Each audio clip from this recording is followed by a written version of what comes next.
Manis. Kak. Malam minyak letik cacing. Iya. Bener manis. Iya biasa. Bang Mas sakit tuh. Iya. 12.000. Wah, bener manis manyamira. Minyak letik itu manis. Alhamdulillah nu manis ya. Nya, soalna. Ya, lain geus panggil deui. Lain tahu apa naon segala macam. Abong bolon selain masa segala teu nyaho. Ieu teh minyak letik, minyak kalapa, sudah. Mau minyak nu kitu. Keur ubar. Tuh dah teu nyaho maneh mah. Itu obat tradisional. Malahan mah Anis mah ieu produksi nyaliranya mah. Oh, kitunya. Nyieun sorangan sujang. Ya eta keur naon fungsinya pangsiatna Siat mah kahiji ejeung bareu, Eh. ejeung nuraheut, ejeung orok nu leuleugeuteun dina mastakeun bisa eueuh. Nu bareu dibalurku ieu bisa kempes. Anu raheut dibalurku ieu gancang garing. Malahan bisa diuyup maneh. Bisa. Geus nguyup ieu maneh bisa jadi hulek. Meureuk Ku alus-alusna ieu obat. Marukankeun mahan mah moal tebikeun ka terjadi perpecahan suku mun maneh diubar ku minyak letik ieu. Nah maksudna Perpecahan suku seleh. suku.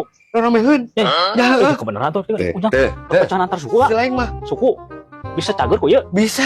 Bener. Sok gua kalau eta Rek ka mana? Iya nek ngamankeun suku. Gua meuli deui nya. Sok Pak. Si lain mah kitu. Jadi manis betul lah. Si Sudang teh bener pisan. Dah.